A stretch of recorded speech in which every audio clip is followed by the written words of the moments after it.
আমি কয়ে আসতেছি যে বাংলাদেশের বিরুদ্ধে হাসিনার ইন্ডিয়ার হিন্দুত্ববাদীদের শয়তানি রোখার জন্য আমাদের হাসিনার পরিবার আর ইন্ডিয়ারে দৌড়ের উপরে রাখতে হবে। ইন্ডিয়ারে দৌড়ের উপরে রাখতে হবে, ইন্ডিয়াতে সংখ্যালঘু নির্যাতনের ইস্যু তুলে, আর হাসিনারে তার পরিবারের সদস্যের উপর দৌড়ের উপরে রেখে। হাসিনার কোন পরিবারের সদস্যের প্রথমে দৌড়ের উপরে রাখা যায় আজকে সেটার আলাপ। প্রথমে দৌড়ের উপরে রাখা যাবে হাসিনার মাইয়া পুতুল রে, পুতুল পুতুল পুতুল বিশ্ব স্বাস্থ্য সংস্থার বসাইছে দিল্লিত নিয়া। কিভাবে সেটা রাখা যাবে তার পরিকল্পনা আজকে তৈরি করে দেবো আমরা একসাথে। সরকারের কাজ কমাই দিতেছি, সহজ করে দিতেছি, এখন সরকারকে শুধু ইমপ্লিমেন্ট করতে হবে। আসেন শুরু হোক দৌড়, দ্য রেস। হাসিনার মাইয়া মনে হয় বুঝতে পারিছে যে দৌড়া নিয়ে আসছে, তাই ওই কালে প্রিপারেশন নিতেছে। কেন নিতেছে? দেখেন দেখেন দেখেছেন দেখেছেন পুশ আপ দিচ্ছে, এটা বুক ডান কয়, দেখেছেন এটা ব্যায়াম করবি, সেটাও ফাঁকিবাজি। ইনকা ফাঁকিবাজি করে এসে বিশ্ব স্বাস্থ্য সংস্থার আঞ্চলিক পরিচালক হয়েছে, আর পোস্টিং দিয়েছে দিল্লি, চাকরি পাইছে। এটা ব্যাপার না, ওরে ইন্ডিয়া ট্রেনিং দিতেছে যেন আবার তার নেক্সট জেনারেশনের দাসিরে বাংলাদেশের মাথার উপরে চাপাই দিতে পারে। এই শেখ পরিবার হচ্ছে রয়ের ইন্ডিয়ার এক নম্বর অ্যাসেট। হাসিনার এইভাবে নিয়ে ট্রেনিং দিছে, জয়ের এইভাবে নিয়ে ট্রেনিং দিছে, পুতুলের এইভাবে নিয়ে ট্রেনিং দিতেছে। ওর বিশ্ব স্বাস্থ্য সংস্থা থেকে পাচায় লাথি দিয়ে কাটাইতে হবে, ওর চাকরি নট করে দিতে হবে। বাংলাদেশ সরকার কইছে ওর সাথে কাজ করবি না, এটা যথেষ্ট না। বাংলাদেশের মনোনয়নে ওই পদে গেছে, এই মনোনয়ন প্রত্যাহার করতে হবে। কেমনে করতে হবে আজকে সেই আলাপ। আমরা দেখবো কিভাবে পুতুলের মনোনয়ন এবং নির্বাচনে প্রতারণার আশ্রয় নেওয়া হয়েছে। এমনকি বিশ্ব স্বাস্থ্য সংস্থা তার স্থির করা স্ট্যান্ডার্ড প্রসিডার এসব কিছু মারাত্মকভাবে উপেক্ষা করেছে। আমাদের শুধু পুতুল না, বিশ্ব স্বাস্থ্য সংস্থার এই নির্বাচনের জন্য অভিযুক্ত করা যায়। আসেন দেখি একে একে কেমনে। পুতুল নির্বাচিত হওয়ার আগে আমি একটা ভিডিও করেছিলাম, আপনাদের মনে আছে নিশ্চয়ই, যে এটা আপনারা দেখে নিতে পারেন। বাংলাদেশের উচিত বিশ্ব স্বাস্থ্য সংস্থার কাছে একটা আনুষ্ঠানিক কূটনৈতিক নোট পাঠানো। ওই নোটে কি লেখা থাকবে কয়ে দিতেছি। ওটি লিখবি যে বাংলাদেশ সরকার সাইমা ওয়াজেদের প্রার্থিতা এবং মনোনয়ন বাতিল করেছে, এবং WHO যেন তার নির্বাচন এবং পরবর্তীকালে দক্ষিণ পূর্ব এশিয়ার আঞ্চলিক পরিচালক হিসেবে পুতুলের নিয়োগ অবিলম্বে বাতিল করে দেয়। কেন এটা চাইতেছি তার একটা ব্যাখ্যা সরকারকে দিতে হবে, তাই না? এর কারণ হইতেছে যে তার মনোনয়ন, নির্বাচন এবং নিয়োগের সম্পূর্ণ প্রক্রিয়া WHO নিজস্ব দলিলের বিধি, নীতিমালা, প্রক্রিয়া এবং নৈতিক মানে সুস্পষ্ট লঙ্ঘন এবং অবমাননা। কই কই অবমাননা করছে আসেন এক এক করে দেখি। তিনটা সুনির্দিষ্ট জায়গায় অবমাননা করছে। সেই তিনটা ডকুমেন্ট হইতেছে note by the legal council for the nomination and appointment of regional directors, এইটারে কয় process for the election of regional directors. 2 number হইতেছে consultation document on the nomination, election and appointment of the regional directors, এবং 3 number হইতেছে resolution of the WHO regional committee for South East Asia, process for the nomination of regional director. WHO article 52 অনুচ্ছেদ অনুযায়ী আঞ্চলিক পরিচালকরা নির্বাহী board, executive board কর্তৃক regional কমিটির সম্মতিতে নিয়োগপ্রাপ্ত হন। কিভাবে? সংশ্লিষ্ট রিজনাল কমিটির কার্যবিধির প্রাসঙ্গিক বিধান এবং আঞ্চলিক কমিটির প্রাসঙ্গিক প্রস্তাব এবং সিদ্ধান্ত দিয়া। তাইলে পুতুলের নিয়োগের ব্যাপারে রিজনাল কমিটির সাথে নির্বাহী বোর্ডের কোন কোন গ্রাউন্ডে কি এগ্রিমেন্ট হয়েছিল বিশ্ব স্বাস্থ্য সংস্থাকে তা ক্লারিফাই করতে হবে। আরো পরিষ্কার করতে হবে যে পুতুলের এই নির্বাচনের প্রসেসটা, রুলস অফ প্রসিডিউর এবং রিলেভেন্ট রেজুলেশন এবং ডিসিশন কিভাবে মানা হয়েছিল। বিশ্ব স্বাস্থ্য সংস্থা চলে এর সদস্য রাষ্ট্রগুলোর জনগণের ট্যাক্সের টাকা থেকে, চাঁদার টাকায়। অতএব বাংলাদেশের বিপ্লবী জনতার এবং দক্ষিণ পূর্ব এশিয়ার 11টা দেশের জনগণের এইগুলো জানার পূর্ণ গণতান্ত্রিক অধিকার রয়েছে। আমরা দরকার হলে বাকি 10টা দেশকে বলবো, বাকি 10টা দেশের জনগণকে বলবো তাদের মাথার উপরে কিভাবে এই একটা আজ দহরে বসায় রাখছে। এখানেই শেষ না, এই যে নথিগুলোর কথা বললাম তা কিন্তু মাঝে মাঝে পর্যালোচনা করা হয় যেন এই নিয়োগ প্রক্রিয়া আরো স্বচ্ছ হয়, জবাবদিহিতামূলক হয়। শুধু উদাহরণ হিসেবে দেখাই দিই কোন ডকুমেন্ট বা দলিল নিয়ে কি কি পর্যালোচনা হয়েছে। 2024 সালের জানুয়ারিতে, মানে এই বছরে জানুয়ারিতে 154তম অধিবেশনে নির্বাহী বোর্ডে ওই যে EB 154-38 ওই নথি প্রথমে যেটা দেখেছিলাম, ওই নথি নিয়ে আলোচনা করছে। ওইটা সেই প্রথম ডকুমেন্ট যে নোট বাই লিগ্যাল কাউন্সিল, এটা দেখা দেন আগে স্ক্রিন থেকে। আঞ্চলিক পরিচালক নির্বাচনের যে বর্তমান কাঠামো সেটা পর্যালোচনা করে মনোনয়ন প্রক্রিয়া স্বচ্ছতা, জবাবদিহিতা এবং নৈতিকতার উন্নতির জন্য সম্ভাব্য পদক্ষেপের বিভিন্ন বিকল্প উপস্থাপন করা হয়েছে। তো এই যে এত নিয়ম কানুন, এত ফ্রেমওয়ার্ক, তার ভিতর দিয়া এই পুতুলের মতো এটা আজ দহা কেমনে পরিচালক পদে নির্বাচন হইলো, কিভাবে তারা পরিচালক বানানো হইলো, বিশ্ব স্বাস্থ্য সংস্থাকে সেইটা পরিষ্কার করতে হবে, ক্লারিফাই করতে হবে, ব্যাখ্যা দিতে হবে। ক্লারিফাই করতে না চাইলে ভালো ভালো নিয়োগ বাতিল করে দিলেই চলবে, আমরা মেনে নিবো আর কি। শুধু তাই নাই, যে WHO যে নির্বাহী বোর্ড আঞ্চলিক পরিচালক নির্বাচন প্রক্রিয়া সম্পর্কিত সেই যে লিগ্যাল কাউন্সিলের নোট বিবেচনা করে মহাপরিচালককে সদস্য রাষ্ট্রগুলোর সাথে একটা আনুষ্ঠানিক পরামর্শ সভা আয়োজনের অনুরোধ জানানোর সিদ্ধান্ত নিয়েছে, কিন্তু যাতে আঞ্চলিক পরিচালক মনোনয়ন প্রক্রিয়া স্বচ্ছতা, জবাবদিহিতা এবং নৈতিকতা এইটা বৃদ্ধির পদক্ষেপ সংক্রান্ত একটা কনসালটেশন ডকুমেন্ট প্রণয়ন করা যায়। এইটা 2024 সালে আঞ্চলিক কমিটিগুলোর বিবেচনার জন্য উপস্থাপন করা হবে। এখনো করা হয়নি, এটা করা হবে।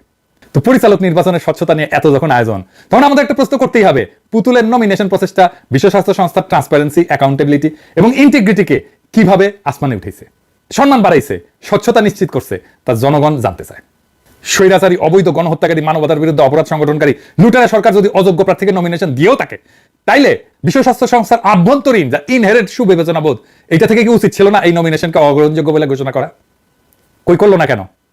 দেখতে হবে তাইলে কোন চাপে WHO এটা গ্রহণ করতে বাধ্য হয়েছে, এবং সদস্য রাষ্ট্রদেরকে বলতে হবে তারা কেন এই প্রার্থীকে ভোট দিছে। এদের সেই লিগাল কাউন্সিলের ডকুমেন্ট কইতেছে ইংরেজিতে। হ্যাঁ, তো ইংরেজি যেহেতু কইছে তাহলে ঠিকই কইছে, তাই না? তো কি কইছে দেখি।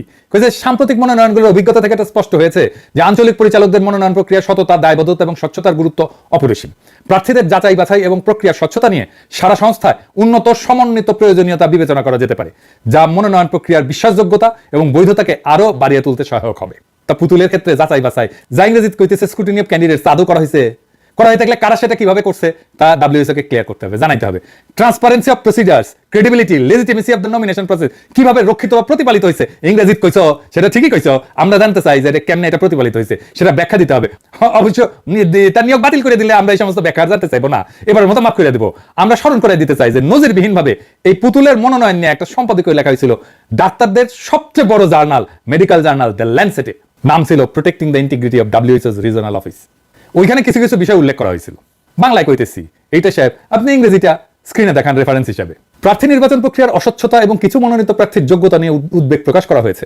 এই উদ্বেগগুলো নির্বাচন প্রক্রিয়া এবং নির্বাচিত বিশ্ব স্বাস্থ্য সংস্থার আঞ্চলিক পরিচালকদের ভবিষ্যৎ বিশ্বাসযোগ্যতাকে ক্ষতিগ্রস্ত করার ঝুঁকি সৃষ্টি করেছে। দ্য ল্যান্সেটের এই সপ্তাহের একটি ওয়ার্ল্ড রিপোর্টে দক্ষিণ পূর্ব এশিয়া অঞ্চলের নির্বাচন প্রক্রিয়ার মনোনয়ন নিয়ে অভিযোগের বিষয়টি উত্থাপিত হয়েছে, যেখানে এক প্রার্থী মনোনয়নকারী দেশের প্রধানমন্ত্রীর কন্যা। এ ধরনের উদাহরণ ডব্লিউএইচও নেতৃত্বের সততা নিয়ে আস্থা নষ্ট করে।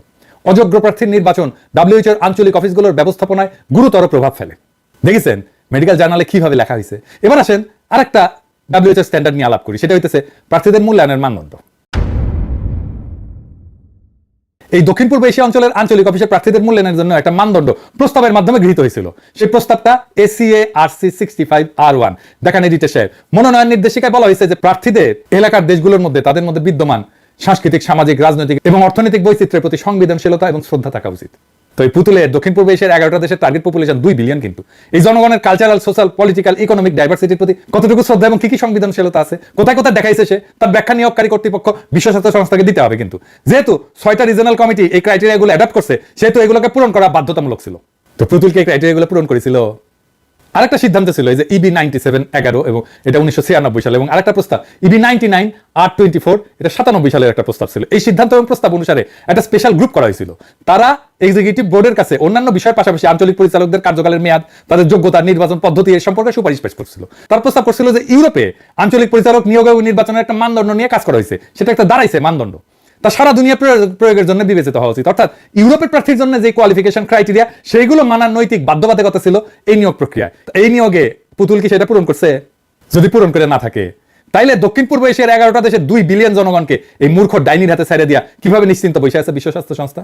এবার আসেন দেখি ন্যূনতম যোগ্যতা কি থাকার কথা ছিল এই পদের জন্য। সংশ্লিষ্ট ক্ষেত্রে 15 বছরের কাজের অভিজ্ঞতা, যার মধ্যে ইন্টারন্যাশনাল স্ট্যান্ডার্ড এবং ম্যান্ডেটরি ইন্টারন্যাশনাল এক্সপিরিয়েন্স এবং আবেদনকারী নিজের দেশের বাইরের অর্জিত অভিজ্ঞতা অন্তর্ভুক্ত। তাকি সাইমা ওয়াজাদের ছিল পুতুলের হাইয়েস্ট একাডেমিক ডিগ্রি হচ্ছে আমেরিকার একটা 3rd ক্লাস ইউনিভার্সিটির ক্লিনিক্যাল সাইকোলজির উপরে মাস্টার্স ডিগ্রি। এই ব্যারি ইউনিভার্সিটি যেটি থেকে ওই পাইছে মাস্টার্স, সেটা কি অ্যাক্রিডিটেড ইনস্টিটিউশন, ওখান থেকে মেলা ক্লিনিক্যাল সাইকোলজির ডিগ্রি এমনি পাওয়া যায়। ডব্লিউএইচও হলো একমাত্র জাতিসংঘ সংস্থা যার দায়িত্ব স্বাস্থ্য সম্পর্কিত কারিগরি দক্ষতা এটা প্রদান করা সদস্য রাষ্ট্রগুলোতে। আঞ্চলিক পরিচালক পদে ডব্লিউএইচওর নিজস্ব মানদণ্ড অনুযায়ী প্রার্থীর পাবলিক হেলথের ব্যাকগ্রাউন্ড থাকতে হবে এবং বৈশ্বিক স্বাস্থ্য ক্ষেত্রে ব্যাপক অভিজ্ঞতা থাকা প্রয়োজন। এবং এই পদের জন্য প্রার্থীদের মূল্যায়নের জন্য প্রয়োজনীয় মানদণ্ড কিন্তু উল্লেখ করা ছিল। কি কি? 1 নম্বর, শক্তিশালী টেকনিক্যাল এবং পাবলিক হেলথ ব্যাকগ্রাউন্ড এবং বৈশ্বিক স্বাস্থ্য ক্ষেত্রে ব্যাপক অভিজ্ঞতা। 2 নম্বর, সংগঠন ব্যবস্থাপনার দক্ষতা। 3 নম্বর, পাবলিক হেলথের বা জনস্বাস্থ্যের নেতৃত্বের প্রমাণিত ঐতিহাসিক নজির। 4 নম্বর, সাংস্কৃতিক, সামাজিক এবং রাজনৈতিক পার্থক্যের প্রতি সংবেদনশীলতা। 5 নম্বর, ডব্লিউএইচওর কাজে দৃঢ় প্রতিশ্রুতি বা কমিটমেন্ট। তো সাইমা ওয়াজাদের কি স্ট্রং টেকনিক্যাল এবং পাবলিক হেলথ ব্যাকগ্রাউন্ড আছে, এক্সটেন্সিভ এক্সপেরিয়েন্স আছে গ্লোবাল হেলথ এবং প্রুভেন হিস্টোরিক্যাল এভিডেন্স আছে ফর পাবলিক হেলথ এবং লিডারশিপের? আমি উত্তর দেব না। আমি বললে তো বলবে যে আমি দেখতে পারি না, তাই বলতেছি। আমি বরং যুক্তরাজ্যের ফিনান্সিয়াল টাইমস থেকে রেফারেন্স দিই, তারা কি বলছিল। এই আর্টিকেলের বাংলা হইতেছে যে বাংলাদেশের প্রধানমন্ত্রী মাইনের ঠেলা দিয়া বিশ্ব স্বাস্থ্য সংস্থা পরিচালক করার চেষ্টা স্বচ্ছতা নিয়ে প্রশ্ন উঠে লিখেছে যে সাইমা ওয়াজেদ হলো দক্ষিণ পূর্ব এশিয়া ডব্লিউএইচও পরিচালক পদের জন্য মনোনীত 2 প্রার্থীর একজন, যিনি 11টি দেশের 200 কোটি মানুষের জন্য প্রত্যেক বছর $50 কোটি বাজেটের তদারকি করবেন। নির্বাচন সংক্রান্ত নথি অনুযায়ী এই পুতুল স্কুল মনোবিজ্ঞানী হিসেবে প্রশিক্ষিত। স্কুল মনোবিজ্ঞানী মানে স্কুলের কলেজ বিশ্ববিদ্যালয় না, এবং বাংলাদেশে একটা দাতব্য এবং নীতিমালা গবেষণা সংস্থা পরিচালনা করে। তার অধিকাংশ কাজই হচ্ছে অটিজমকে কেন্দ্র করে। তবে নথিগুলোতে উল্লেখ করা হয়নি তার আন্তর্জাতিক সংস্থা পরিচালনা বা উল্লেখযোগ্য বাজেট ব্যবস্থাপনার কোনো অভিজ্ঞতা আছে কিনা। ল্যান্ডসেট তার আবেদন ফর্মে সেই অংশটা উল্লেখ করে যেখানে তিনি এমন একটা বেসরকারি সংস্থার সাথে কাজে বর্ণনা করছেন যা তিনি প্রতিষ্ঠা করছেন এবং যেখানে মাত্র 12 জন কর্মী কাজ করে, মাত্র 12 জন এমপ্লয়ির এনজিও ব্যবসা করে সাইমা ওয়াজেদ। সেটা দিয়ে competency in organisational management and experience in managing transitional organisations with significant budgets কিভাবে অর্জিত হইল তার ব্যাখ্যা কি। আমরা আরো স্মরণ করাই দিতে চাই ল্যান্ডসেটের ওই এডিটোরিয়ালটা, ওখানে কি উল্লেখ করা হয়েছিল, মনোনীত প্রার্থীদের আরো গভীরভাবে যাচাই করার সুযোগ এমন ব্যক্তিদের নির্বাচন ঝুঁকি কমাইতে পারে যাদের প্রয়োজনীয় কারিগরি দক্ষতা এবং ব্যক্তিগত সততার মান পূরণে ঘাটতি রয়েছে। আঞ্চলিক পরিচালকদের বিশাল সমন্বয় ক্ষমতা রয়েছে এবং তারা তাদের অঞ্চলগুলিকে বৈশ্বিক মঞ্চে উপস্থাপন করেন। তাদের চ্যালেঞ্জগুলো সার্বজনীন স্বাস্থ্যসেবা, যুদ্ধের বা সংকটের সময় স্বাস্থ্য, মানবিক জরুরি অবস্থা মোকাবেলা এবং জলবায়ু কার্যক্রমের চারপাশের রাজনৈতিক সংবেদনশীলতার সাথে কাজ ত্বরান্বিত করার জন্য প্রমাণিত রাজনৈতিক, কূটনৈতিক এবং যোগাযোগের দক্ষতা সহ কারিগরি দক্ষতার প্রয়োজন আছে। তাদের স্বাধীনতা এবং সততার জন্য সুনাম তাদের কাজকে গতিশীল করার ভিত্তি হিসেবে কাজ করে। ডব্লিউএইচওর আঞ্চলিক পরিচালকদের নির্বাচনে এখানে আরো গুরুত্ব দেওয়ার সময় এসেছে। দ্য ল্যান্ডসেটের সংবাদ প্রতিবেদনে আরো উল্লেখ করে যে সাইমা ওয়াজেদের প্রার্থিতা হয়তো এই বছরের শুরুর দিকে বাংলাদেশে তার দাদার নামে, মানে ওই তার বডিগার্ড ওর নামে প্রতিষ্ঠিত একটা বিশ্ববিদ্যালয় থেকে প্রাপ্ত একটি সম্মানসূচক ডিগ্রির উপর ভিত্তি করে উত্থাপিত হয়েছে। নিবন্ধটি তার প্রকাশ্য আবেদন ফর্ম সম্পর্কে উল্লেখ করে, যেখানে স্কুল মনোবিজ্ঞানী হিসেবে তার অভিজ্ঞতা এবং অটিজমের জন্য তার অ্যাক্টিভিজমের ইতিহাস সংক্ষেপে বর্ণিত হয়েছে। ল্যান্ডসেট হার্ভার্ড স্কুলের গ্লোবাল হেলথ এবং সোশ্যাল মেডিসিন বিভাগের অধ্যাপক সালমান কেশাবজির উদ্ধৃতি দিয়ে বলছে, ডব্লিউএইচওর দক্ষিণ পূর্ব এশিয়া অঞ্চলের আঞ্চলিক পরিচালক হিসেবে নির্বাচিত ব্যক্তির উন্নত চিকিৎসার, জনস্বাস্থ্য প্রশিক্ষণ থাকা এবং নেতৃত্ব প্রদানের প্রমাণিত রেকর্ড থাকা গুরুত্বপূর্ণ। সারা পৃথিবীতে অসংখ্য স্কুলে লক্ষ লক্ষ স্কুল সাইকোলজিস্ট আছে। সাইকোপ্যাথ মায়ের সাইকোপ্যাথ মাইয়া সাইমা ওয়াজেদের সীমাহীন প্রতারণা, ভুল, মিথ্যা তথ্য দেওয়া সত্ত্বেও তার নিয়োগ এখনো কিভাবে বহাল আছে, বিশ্ব স্বাস্থ্য সংস্থাকে সেই ব্যাখ্যা দিতে হবে। ব্যাখ্যা দিতে লজ্জা লাগলে তাড়াতাড়ি নিয়োগ বাতিল করতে হবে। আবেদন ফর্মের জনস্বাস্থ্য নেতৃত্বের অংশে সাইমা ওয়াজেদ কেবল লিখছে যে আমি বেশ কয়েকটি আন্তর্জাতিক সম্মেলন, United nation general assembly, side event এবং অন্যান্য জাতীয় সম্মেলনের জন্য পরিকল্পনা এবং কারিগরি দক্ষতা প্রদান করছি, এবং যোগ করছেন তিনি অসংখ্য প্যানেলে বক্তৃতা দিচ্ছেন। সাইমা ওয়াজেদের কতগুলো এবং সুনির্দিষ্টভাবে কোন ইন্টারন্যাশনাল কনফারেন্স এবং ইউনাইটেড নেশন জেনারেল অ্যাসেম্বলির সাইড ইভেন্টের কি কি ডিজাইনে কোন কোন তারিখে করছে এবং তাদেরকে কি কি অবিস্মরণীয় টেকনিক্যাল এক্সপার্টাইজ প্রদান করছে তার বিবরণ যেন তিনি ওইসব সংস্থা এবং কনফারেন্স কর্তৃক সত্যায়িত এবং প্রত্যায়িত করে ইউএন সিস্টেমসকে এবং বিশ্ববাসীকে অবহিত করেন। সেই কৈফিয়ত তার কাছে চাইতে হবে বিশ্ব স্বাস্থ্য সংস্থার কাছে। এই প্রসঙ্গে নেপালে আরেকজন যে ক্যান্ডিডেট ছিল তার যোগ্যতার সাথে সাইমা ওয়াজেদের যোগ্যতার তুলনা বিষয়টা আমি স্মরণ করে দিতে চাই। ওই যে ফিনান্সিয়াল টাইমসের ওই নিবন্ধে কিছু বিষয় উল্লেখ করা হয়েছে। লিখছে যে তিনি নেপালের অভিজ্ঞ ডব্লিউএইচও কর্মকর্তা শম্ভু আচার্যের বিরুদ্ধে প্রতিদ্বন্দ্বিতা করছেন, যিনি প্রায় 30 বছর ধরে এই জাতিসংঘ সংস্থায় রয়েছেন, জনস্বাস্থ্যে পিএইচডি ডিগ্রিধারী। বিশ্ব স্বাস্থ্য সংস্থা কিন্তু প্রার্থীদের মূল্যায়ন করতে অনুসন্ধান এবং মূল্যায়ন কমিটি করতে পারতো বিধি অনুযায়ী, সেটা করে নাই। আসেন সেটা আমরা একটু দেখি। এই কমিটি যেটা বোর্ড সুপারিশ করতে পারে, যে মূল্যায়ন কমিটি নির্ধারিত মানদণ্ডের ভিত্তিতে প্রার্থীদের মূল্যায়ন করতে পারে।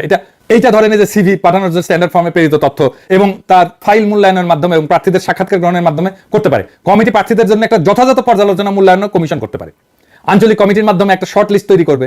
কমিটি প্রার্থীদের যোগ্যতা যাচাই করবে, প্রার্থীদের আগ্রহের ঘোষণা বিবেচনা এবং সচিবালয়ের সহায়তায় অযোগ্য প্রার্থীদের অযোগ্য ঘোষণা করার ক্ষমতা পেতে পারে। যেমন রেফারেন্স যাচাইয়ের ব্যবস্থা, ওই যে সমস্ত জিনিস বলছে আমি অমুক মিটিং করছি, তমুক মিটিং করছি, সাইড ইভেন্ট করছি, সেই রেফারেন্স যাচাইয়ের ব্যবস্থা ডব্লিউএইচও করতে হইতো। তার সমস্ত যোগ্যতা, তার সমস্ত চাকরি বাকরি, কি কি কাজ করছে, সমস্ত ইতিহাস, সমস্ত রেফারেন্সে যথাযথ পর্যালোচনা করতে পারত। তো এটারে বলা হয় সার্চ অ্যান্ড ইভ্যালুয়েশন কমিটি। এটা গঠন করা হয়েছিল কি, প্রার্থীদের শর্টলিস্ট করা হয়েছিল কি, এই যে ডিউ ডিলিজেন্স বলে এটাকে করা হয়েছিল, প্রার্থীদের যোগ্যতার ভেরিফিকেশন করা হয়েছিল, না করা থাকলে কেন করা হয় নাই, গণহত্যাকারী লুটেরার কন্যার ক্রিমিনাল রেকর্ডস কি যাচাই করা হয়েছে, রেফারেন্স চেক করা হয়েছে।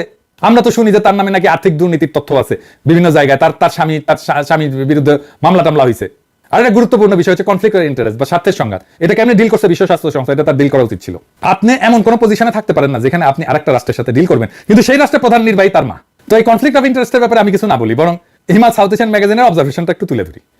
ল্যান্ডসেটের রেড ফ্ল্যাগ গুলো দেখিয়েছে যে ওয়াজেদের মনোনয়ন বিশ্ব জনস্বাস্থ্য চিকিৎসা সম্প্রদায়ের জন্য কতটা উদ্বেগজনক। তার প্রার্থিতা স্বার্থের সংঘাতের বিষয়ে উদ্বেগের কারণ হয়ে দাঁড়িয়েছে। সে তারা কিন্তু বলতেছে কনফ্লিক্ট অফ ইন্টারেস্টের কথা। যদি তিনি এই পদে নির্বাচিত হন, তবে ডব্লিউএইচওর পক্ষ থেকে তার মায়ের সরকারের কাছে স্বাধীন নিরপেক্ষ নীতি পরামর্শ প্রদান তার দায়িত্ব হবে। বাংলাদেশের গণমাধ্যম পুতুলের মনোনয়ন নিয়ে কোনো সমালোচনামূলক বিশ্লেষণ প্রকাশ করেনি। দেশের একজন জ্যেষ্ঠ সাংবাদিক হিমাল সাউথ এশিয়ানকে জানান, প্রথম পরিবার মানে এই হাসিনা পরিবার সম্পর্কে সমালোচনা প্রকাশ না করার বিষয়টা একটা অলিখিত নিয়ম আছে বাংলাদেশে। এবার আসেন দেখি আঞ্চলিক পরিচালক মনোনয়নের আচরণবিধি রক্ষা করা হয়েছে কিনা। আঞ্চলিক পরিচালক মনোনয়নের একটা আচরণবিধি আছে ডব্লিউএইচওর, সেটাই যে এই ডকুমেন্টে প্রস্তাবের মাধ্যমে গৃহীত হয়েছিল।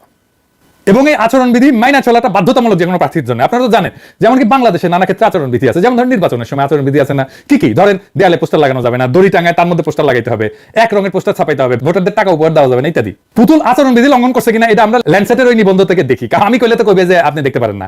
ল্যান্ডসেটের নিবন্ধে বলছে সাইমা ওয়াজেদ ডাব্লিউএইচওর নৈতিক মান লঙ্ঘন করেছেন কিনা তা নিয়ে প্রশ্ন উত্থাপন হয়েছে। এতে উল্লেখ করা হয়েছে যে তার সামাজিক যোগাযোগ মাধ্যমে এই বছরের শুরুতে ব্রিক্স এবং G20 সম্মেলনে তার মায়ের সাথে তোলা ছবি রয়েছে, যেখানে তিনি মার্কিন প্রেসিডেন্ট জো বাইডেন এবং চীনের প্রেসিডেন্ট শি জিনপিং সহ বিশ্ব নেতাদের সাথে সাক্ষাৎ করেছেন।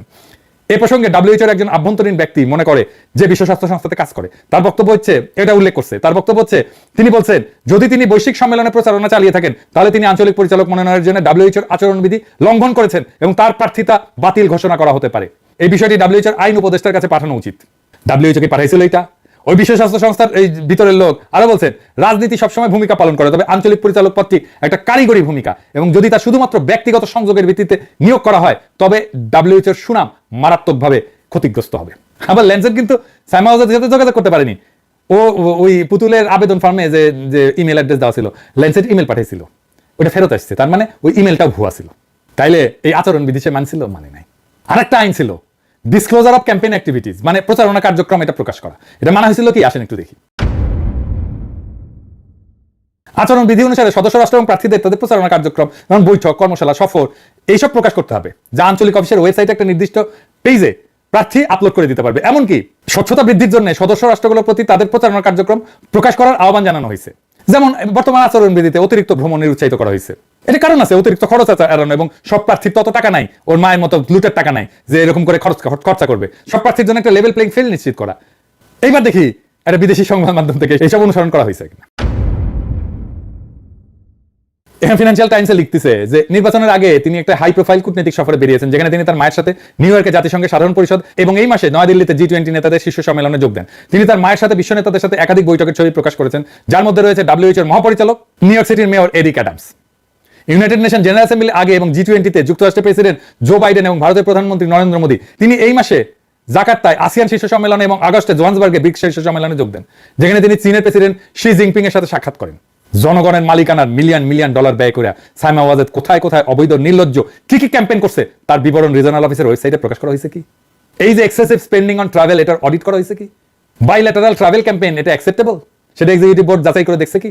আচরণ বিধিতে আছে যে limited number of pre identified health related ইভেন্টসে ক্যাম্পেইন পরিচালনা করতে হবে। সেটা কি করছে? প্রি আইডেন্টিফিকেশনের কাজ কে বা কারা করছে? ট্রাভেলগুলো অথরাইজ করছে কে? কারণ এই যে প্রচারণার জন্য যে ট্রাভেলগুলো করতে হবে সেটা ডাব্লিউএইচওর আচরণবিধি কমিটি দিয়ে অথরাইজ করতে হবে। ট্রাভেলগুলো কে অথরাইজ করছে? লেভেল প্লেইং ফিল্ড হয়েছে? ওই ফিনান্সিয়াল টাইমসের নিবন্ধে বলা হয়েছে যে বাংলাদেশ তার প্রধানমন্ত্রীর কন্যাকে ডাব্লিউএইচওর দক্ষিণ পূর্ব এশিয়া অঞ্চলের পরবর্তী প্রধান হিসেবে মনোনীত করেছে। এই অঞ্চলের বর্তমান এবং সাবেক কর্মকর্তারা এবং স্বাস্থ্য বিশেষজ্ঞরা ফিনান্সিয়াল টাইমসকে দেওয়া সাক্ষাৎকারে ডাব্লিউএইচওর নির্বাচন প্রক্রিয়া নিয়ে উদ্বেগ প্রকাশ করছে এবং ওয়াজেদের যোগ্যতা উপযুক্ততা নিয়ে প্রশ্ন তুলছে। জাতিসংঘের সাবেক সহকারী মহাসচিব কুলচন্দ্র গৌতম বলেন, যদি তিনি প্রধানমন্ত্রী কন্যা না হতেন আমি মনে করি না যে তিনি একটা গুরুত্ব সহকারে বিবেচিত প্রার্থী হইতেন। মানে তার এই প্রার্থী হওয়ার ন্যূনতম যোগ্যতা নাই। উনি বলছেন যে ওয়াজেদের জীবন বৃত্তান্ত খুবই দুর্বল। তিনি বলেন এটি জাতিসংঘ ব্যবস্থা বা ডাব্লিউএইচওর জন্য ভালো চিত্র দেয় না। এটা স্পষ্টতই স্বজনপ্রীতি। ফিনান্সিয়াল টাইমস আবার পুতুলে জিজ্ঞেস করছিল, পুতুল কইছে কি যে এই যে স্বজনপ্রীতির অভিযোগগুলো অপমানজনক এবং তার প্রাসঙ্গিক দক্ষতার অংশ হিসেবে তার প্রচারণা অভিজ্ঞতার উল্লেখ করে বলেন যে আমি জানি না এটা কি শুধু এই জন্যই যে আমি একজন মুসলিম নারী নাকি আমার মা একজন রাজনীতিবিদ। তীব্র ইসলাম বিদ্বেষী মায়ের এই বুদ্ধি প্রতিবন্ধী মেয়ে যে চানে মুসলিম নারী কার্ড খেলে দিল, সেটা ডাব্লিউএইচও লিবারেল কুতুবেরা কিভাবে হজম করলো? ওর মাও কালে এইভাবে ইসলাম কার্ড খেলতো। সংসদে দাঁড়ায় বলছিল আমেরিকা রেজিম চেঞ্জ করে, মুসলমান দেশগুলোতে বেশি করে। জাউরার বংশ তো জাউরাই জন্মায়, তাই না? যে দেশটা আমাদের কথা কথায় গণতন্ত্রের সবক দেয়, আর আমাদের বিরোধী দল থেকে শুরু করে কিছু কিছু লোক তাদের কথায় খুব নাচন কোদন করছেন, উঠবস করছেন, উৎফুল্ল হচ্ছেন। হ্যাঁ, তারা যে কোনো দেশে ক্ষমতা উল্টাতে পারে, পাল্টাতে পারে, আর বিশেষ করে মুসলিম দেশগুলি তো আরো বেশি। তবে ভালো কথা হচ্ছে যে এই এক্সিকিউটিভ বোর্ড এই পরিচালক নির্বাচনের প্রক্রিয়া সম্পর্কে আইন পরামর্শকের নোট পর্যালোচনা করে মহাপরিচালককে একটা অনুরোধ করে। সেই অনুরোধটা কি? 2024 সালে যে আঞ্চলিক কমিটিগুলোর কাছে আঞ্চলিক পরিচালক মনোনয়ন প্রক্রিয়া স্বচ্ছতা, দায়বদ্ধতা এবং সততা বাড়ানোর ব্যবস্থা সম্পর্কিত একটা নথি উপস্থাপন করেছিল, ওই যে ওইটা EB 15438 পৃষ্ঠা 11 এবং অনুচ্ছেদ 41, ওইখানে সাইমা ওয়াজেদের নির্বাচন প্রক্রিয়া স্বচ্ছতা, জবাবদিহিতা এবং ইন্টিগ্রিটির একটা বিবরণ সম্মিলিত ডকুমেন্ট 2024 সালে সাবমিট করার কথা। ওই ডকুমেন্ট দেখতে চায় বাংলাদেশের জনগণ। এটা কি সাবমিট করা হয়েছে? বাংলাদেশ সরকারকে অবশ্যই ডকুমেন্টের কপি দেখতে চাইতে হবে। পররাষ্ট্র মন্ত্রণালয় আর স্বাস্থ্য মন্ত্রণালয় কি জানে এসব? এখন প্রশ্ন হচ্ছে যে বাতিল হইতে পারে কি পুতুলের নিয়োগ? নিয়োগ হয়ে যাওয়ার পরেও কর্মরত থাকা গেলে নিয়োগ বাতিল হইতে পারে। আগের উদাহরণ আছে। 2023 সালে মাত্র এক বছর আগে মার্চ মাসে ডাব্লিউএইচওর পশ্চিম প্রশান্ত মহাসাগরীয় অঞ্চলের আঞ্চলিক পরিচালক তাকেশি কাসাইয়ের নিয়োগ বাতিলের সিদ্ধান্ত নিয়েছে ডাব্লিউএইচও। তাকেশি কাসাই ক্ষমতার অপব্যবহার করছিল পদে বসে। এটা প্রমাণিত হওয়ার পরে তার নিয়োগ বাতিল হয়। সাইমা ওয়াজেদ আর একজন রিজিওনাল ডাইরেক্টর তাকেশি কাসাইয়ের মতো। তার নিয়োগ যদি বাতিল হইতে পারে, কেন পুতুলের নিয়োগ বাতিল হবে না? যে প্রক্রিয়া টার্মিনেট করা হয়েছিল তাকেশি কাসাইকে, একই প্রক্রিয়া টার্মিনেট করা যায় সাইমা ওয়াজেদ পুতুলকে। তাকেশি কাসাইয়ের যে অপরাধ ছিল তার চেয়ে 1000 গুণ বেশি অপরাধ এই সাইমা ওয়াজেদের প্রতারণা এবং ভুল তথ্য দেওয়ার কারণে। শুধু প্রফেসর ইউনূস সরকারকে একটা চিঠি লিখতে হবে বিশ্ব স্বাস্থ্য সংস্থাকে। কোন কোন আইন, বিধি আর ধারার রেফারেন্সে চিঠি লিখতে হবে তা আমি ভিডিওতে দেখাইলাম।